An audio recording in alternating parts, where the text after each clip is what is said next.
கிராமத்தானுக்கு திறமை இருந்தால் போதும், அவனும் படம் பண்ண முடியும் அப்படிங்கிறத பாரதிராஜா 16 வயதில் படம் அந்த வெற்றியின் மூலமாக நிரூபித்தார். அதுக்கப்புறம்தான் சாதாரண ஒரு கிராமத்தான எளியவர்களாக திரையுலகில் உள்ள வந்து அந்த உள்ள வர முடிஞ்சது. அந்த தடுப்பு கோட்டையை உடைச்சு எங்களை போன்ற அண்ணா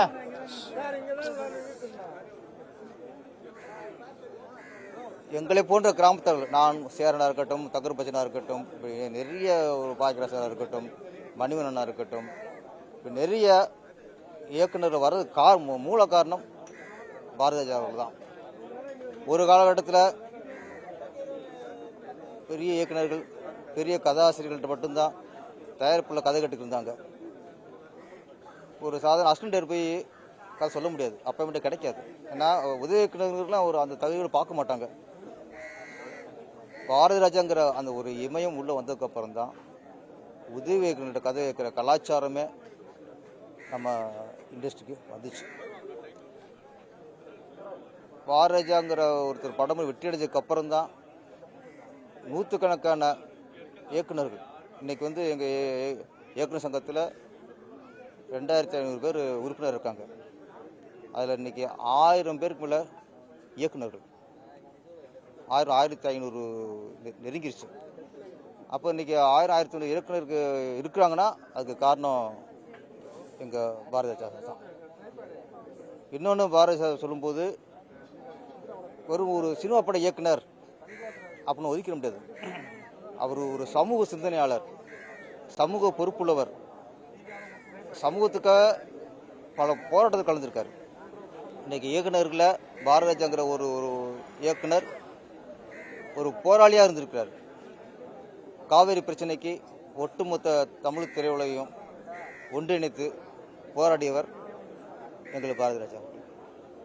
அதே மாதிரி ஈழப்பிரச்சனையில், ஈழத்தில் நம்மளுடைய தமிழர்கள் கொத்து கொத்தாக கொண்டு கூச்ச போது தமிழ் திரையிலிருந்து ஒரு போராளியாக, ஒரு புரட்சியாளனாக ஒட்டுமொத்த தமிழ் இண்டஸ்ட்ரியும் இணைச்சு அந்த ஈழப்போருக்கு எதிராக, நம்ம அப்பாவி தமிழர்கள் கொண்டு கூச்சா அந்ததுக்கு எதிராக போராடினவர் பாரதிராஜா அவர்கள்.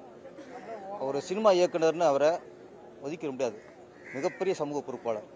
தன்னோட படங்களில் வேதமுதிதாக இருக்கட்டும், ஜாதிக்கு எதிராக, ஜாதி கூடாது அப்படின்னு ஒரு விழிப்புணர்வு படம் எடுத்தவர். அது மாதிரி அலைகள் ஓதிலை, ஜாதி மதத்தெல்லாம் கடந்தது ஒரு புரட்சிகரமான ஒரு கிளைமாஸை வச்சவர். பெண்ணியம் பேசினவர் கருத்தம்மா படத்தில். இப்படி நிறைய படங்களில் நல்ல ஒரு சமூகத்துக்கு தேவையான விஷயங்களை சொன்னவர். அதனால் பாரதிராஜா அப்படின்னா ஒரு தமிழ் திரைப்பட இயக்குனர் அப்படி வட்டத்தில் அவரை அடைக்க முடியாது. இன்னொன்று, எங்கள் இயக்குனர் இனத்துக்கே ஒரு பெருமையான விஷயம் என்னென்னா, இயக்குனர் பாரதிராஜா அவர்கள் புரட்சித்தலைவர் எம்ஜிஆர் இருக்கும்பொழுது அவருடைய பாசத்தை பெற்றவர். எம்ஜிஆர் அவர்கள் இவர் அன்போடு அரவணைச்சார். அவ்வளோ நெருக்கம் எம்ஜிஆருக்கும் பாரதிராஜா அவருக்கும்.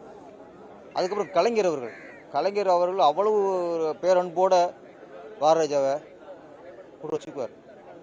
பலமுறை நாங்கள் பாரதிராஜா போயிருக்கோம், கலைஞரை பார்த்துருக்கோம். அவ்வளோ அன்பாக கலைஞருக்கு அவர்கிட்ட பேசுவார். அங்கேயும் நெருக்கம். அதுக்கப்புறம் புரட்சித் தலைவி ஜெயலலிதா அம்மையார் அவர்கள் ஆண்ட பொழுதும் அவர்களுக்கும் நெருக்கமாக முதலமைச்சர் அன்புக்குரியவராக இருந்தவர். உள்ள கடந்த முன்னாள் முதலமைச்சர் ஸ்டாலின் அவர்கள். இந்த நாட்டில் எந்த முதலமைச்சர் வந்தாலும் எல்லாரின் அன்பை பெற்றவர் பாரதிராஜா அவர்கள். அதனால் நான் திரும்ப சொல்கிறேன், திரைப்பட இயக்குனர் அப்படிங்கிற ஒரு வட்டத்துக்குள்ளே அவரை அடைக்கவே முடியாது. அவர் ஒரு சமூக போராளி, ஒரு ஒரு மேலோட்டமாக ஒரு அரசியல்வாதி, தன்னை அறிவிக்காத ஒரு அரசியல்வாதி. இன்னைக்கு அவரால் தான் இன்னைக்கு ஆயிரக்கணக்கான இயக்குநர்கள் உருவாகியிருக்கோம். அந்த நன்றி கடனோடு சொல்கிறேன். ஒட்டுமொத்த இயக்குநர்கள் சார்பாக சொல்கிறேன், அவருடைய ஆத்மா சாந்தி அடையணும், அவருடைய போல் என்னென்றும் மேலோங்கி இருக்கும். பாரதி அவர்களுக்கு அரசு மரியாதைக்கு கேட்டிருக்கோம். மேசவாத இந்த முதலமைச்சர் விஜய் அவர்கள் சம்மதிப்பார்னு நினைக்கிறேன். அதுக்கான அறிவிச்சுவான்னு நினைக்கிறேன். இப்போது அது எதிர்பார்த்துக்கிட்டு இருக்கோம். அரசு மரியாதையோடு எங்கள் இயக்குனர் நாங்கள் அடக்கம் பண்ணணும் நினைக்கிறோம். நன்றி, வணக்கம்.